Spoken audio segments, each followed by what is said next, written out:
You allege that P2B is working for Tinubu's re-election. Yes. What are the things you saw that made you came to that conclusion? Yes, in 2023, I suspected that there is no possible way that he could have left the main opposition political party and go to, on his own, solo, to go and form another political party or join another political party and defeat an incumbent party, political party, which was the APC as then.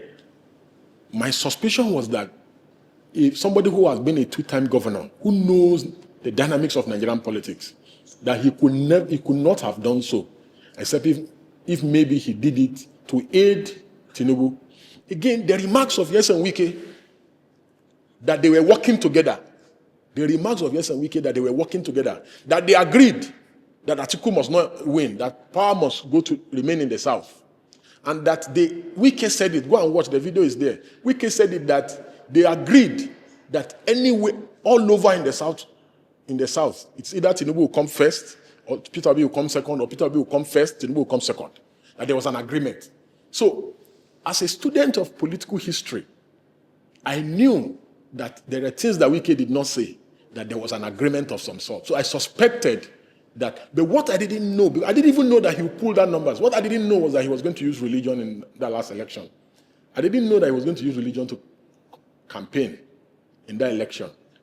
Because of the Muslim ticket of the Tinubu and Shetima APC ticket, it gave leeway for him using religion. And there are so many, things that were done in the build-up to the election, like moving from church to church, then talking with men of God. Those were campaigns.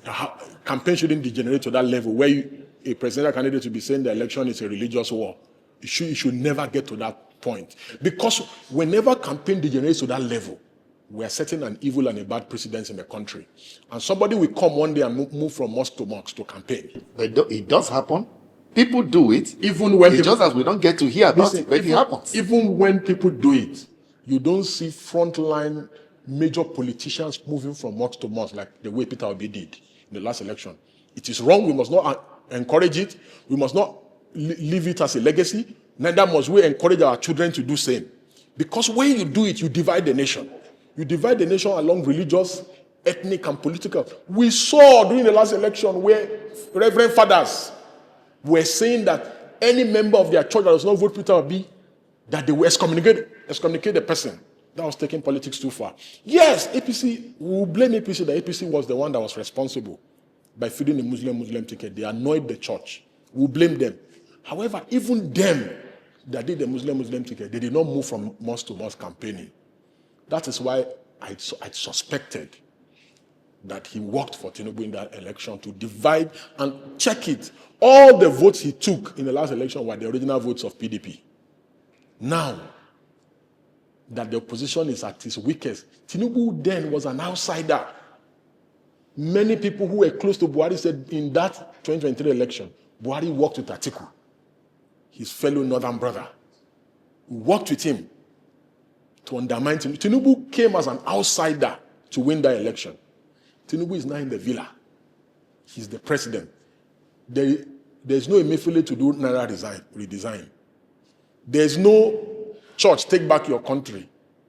It's not going to happen like in the last election.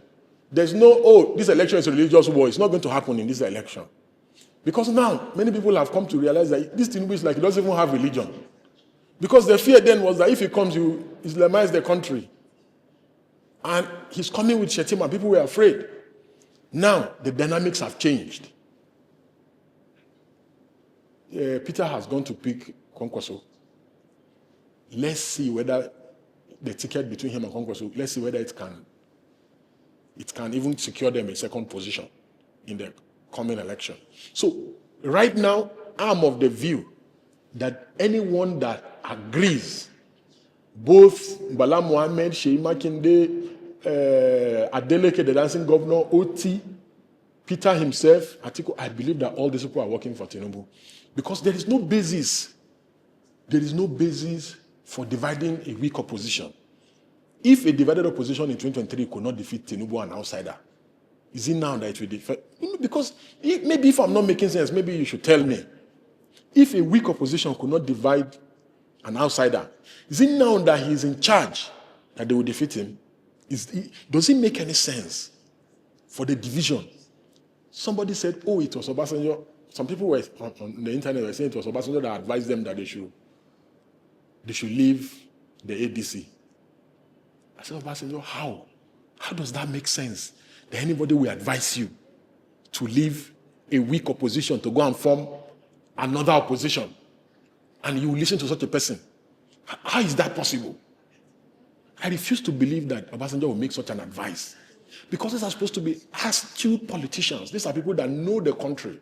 It's just like for anybody saying that it is possible for me to win an election in Kogi where they are sharing rice and they are sharing money at a polling unit, and somebody is telling you that me, Deji, I can win an election there. It's not possible.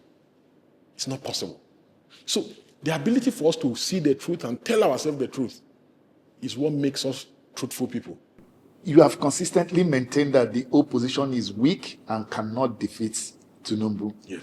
But is there a scenario where you foresee the likelihood of defeating Tinubu among the present candidates? Yes. And if let's have your honest assessment among these candidates, Yes. the scenario, and among these candidates, Yes. who you think Yes. can pull that surprise? So if Goodluck Jonathan truly enters the race, which I know he will not, because I know Goodluck Jonathan, he will not enter the race. If Goodluck Jonathan truly enters the race, we will now have 6 major southern candidates running against one northerner. The only people that Tinubu is afraid of in this election is northern Nigeria. He knows that the south is already done and dusted. Even right now that Goodluck Jonathan has not entered the race, Tinubu is still afraid of northern Nigeria. If they have a way, they'll make sure that Atiku is not on the ballot. And if you follow the trend of the last election, Atiku's votes, they purely came from the north. Majority of Atiku's votes came from the north. And even at that, they massively rigged Atiku in the last election. Massively. Go ask around. Ask people that were at the election venues. So if Goodluck Jonathan truly enters the race to further divide southern votes, I see a scenario where if the north are determined, because it's one thing for elections to happen in the north, it's another thing for the north to be determined that there will be no rigging. Because the truth of the matter is, we lie and kid ourselves if we say that they don't rig elections in Nigeria. They rig elections almost everywhere in Nigeria. But the possibility of not rigging election or resisting rigging in the north is higher, because the northerners, they have the capacity to stop rigging of elections, especially when they are determined. So if they are truly determined that there will be no rigging of elections, the possibility of Atiku winning the election is very high. So in that scenario, then an Atiku can defeat the incumbent. But you see, my analysis of this is inclined and hinged on the fact that maybe if Goodluck Jonathan enters the race. Because you see, what happened in the last election, where Peter Obi held sway in the southeast, he will not pull those kind of numbers again. Because if you as a student of political history, if you keenly observe the APC primaries, you will discover that for the first time since the Fourth Republic, we're having a situation where we now have the incumbent government political party has almost 32 governors. 32 governors. It has never happened before. And the other 4 governors are working for the president, directly or indirectly, whether you and I can prove it or not. Because if they are not working, look at the comment of Alex Otti severally. Look at the comment of Adeleke severally. Adeleke even said that they've approved Tinubu as their candidate in accord. Look at the comments of Seyi Makinde and the things that Wike have said about Seyi Makinde, that Seyi Makinde kept meeting the president. You recall what he said. Look at Bala Mohammed, his body language. So all these people, if you look at the APC primaries, it's like they were trying to outdo themselves to please the president in that primaries.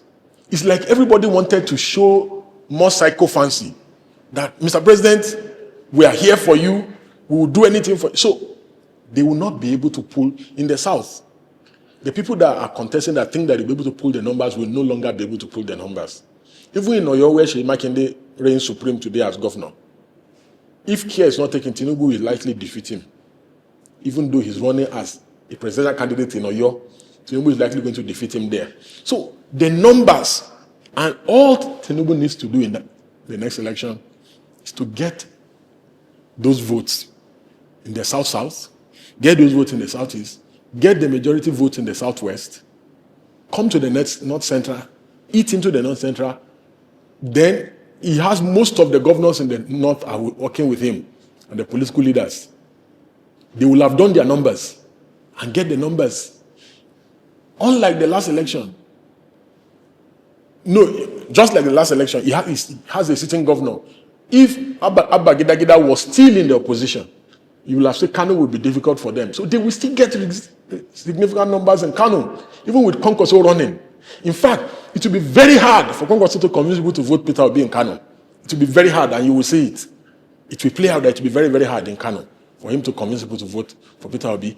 And you know why that is so. Because of the things that Peter Obi did in the last election. Go to even Konkoso's Facebook page. Go and check the comments of Northerners on his page. The day he defected to the NDC. So it's unfortunate. The 3 or 4 key elements of Nigerian politics, very unfortunate elements. Number 1 is rice. Number 2 is money. Number 3 is politicians have embedded religion into polity. Then tribe. These are the deciding factors, unfortunate deciding factors in our electoral circles, and it is most regrettable. But these factors will play key roles in the next election. Convincingly, do you think in a free and fair election, with what we have on ground, Tinubu and the APC can win? When you say free and fair, you mean there'll be no sharing of rice, no sharing of money at polling units, and no writing of results? Yeah. Is that what you mean? Let's take maybe no writing of results, no INEC aiding anybody, no sharing but of rice. The vote of the people counts. No sharing of rice, no sharing of money. APC can never win. Even APC knows that APC can never win. If you take out sharing of rice, sharing of money, writing of results, snatching of ballot box and ballot paper, APC cannot win. Any day, anytime, APC cannot win a free and fair election. How do we correct this seeming scenario that is holding our democracy on its force? You see, I always say something very fundamental. The level of decay in the polity of our nation is such that we have seen with the current opposition that they were not willing to sacrifice their selfish ambition for the overriding interest of the nation. Imagine a scenario where, with all the insecurity that we're facing, that Atiku was willing to let go of his ambition. That Peter Obi was willing to let go of his ambition for another neutral person. Because the truth of the matter is that Atiku will never step down for Peter. He will never, with what Peter did to him during the last election. Peter was at his declaration to run for president in 2023. He left him at that declaration, then went to go and left and went to the Labour Party. If you were in Atiku's shoe, will you step down for him? Definitely he will not. But if they all come together with David Mark and say, see, 2 of you, you cannot run. We just want to defeat this man. If this man wins another term, he may likely do a 3rd term. They say all the issues, and 2 of them said, for the interest of the nation, I step down my ambition, we allow a neutral person to run. Believe me, the opposition will have been in a place to defeat Tinubu. But because of personal interest and greed, this guy, all they care about is themselves. Look at Atiku, for example. Atiku has been running since only God knows when. Look at Peter. All he cares about is himself. Look at that last election in Rivers. You recall that he went to Rivers when he was romancing Wike, and he went to go and tell Wike, he said it publicly that all he cares about is he should leave national for him. He was willing to sacrifice the people, his foot soldiers in Rivers, that PDP should take Rivers, but that they should just leave What kind of a politician would do that? What kind of a all you think about is yourself. All he keeps shouting is, I must be on the ballot, give me a ticket. It can never always be about you. Same thing with Atiku. Always about them, not about the nation. All this desperation to get to power is not to service. It's not for service. So that when they get there, they can stockpile money in their banks so that they can develop their bank, so that they can open an SPV that they'll be using to do contracts. It's not about, because if somebody sits in his living room and declares a governorship candidate in his room, in his living room, that's the person that's coming to change Nigeria. Tinubu is bad, too bad. But are these the options that we're thinking will come and correct the ills of Tinubu? Certainly not. Certainly not. So where will we get the people?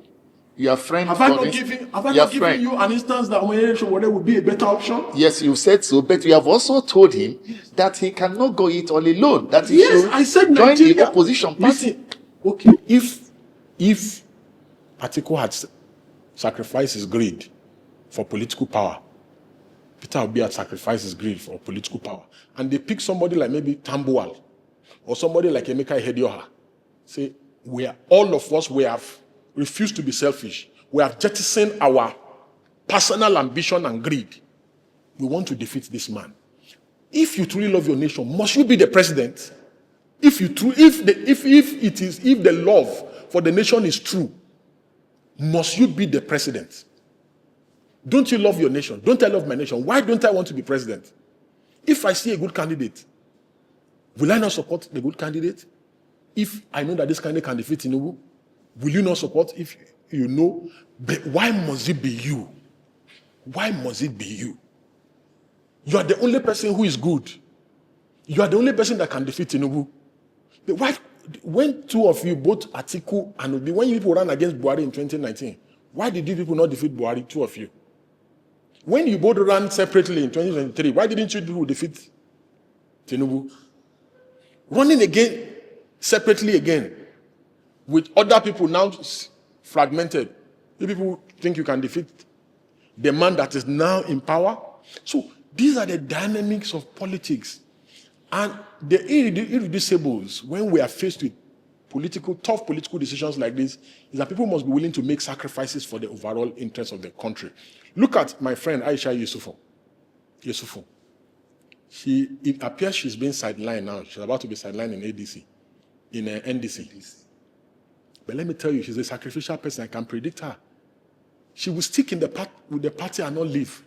She will sacrifice her senatorial ambition just for Peter Obi. But can Peter Obi do that for her? Never. He will never. He will leave. That is how you know selfish and greedy politicians. Will Atiku do that for his follower? No, he will not. Atiku will defect. So these are greedy people. They are not sacrificial. For you to be a good leader, you must be a sacrificial person. For you to be a good leader, two things that you need to be a good leader in any society. You need someone who has a good heart, like my sister Aisha, and you need someone who has a good head. Unfortunately, in Nigeria, you have a paradox of the two lacks. We have people who do not have a good head to start with, and they also do not have a good heart. So Nigeria is already playing you 2-0. So majority of the leaders don't have a good head and they don't have a good heart. All they care about is self. So, and that is the irony where we find ourselves as a nation.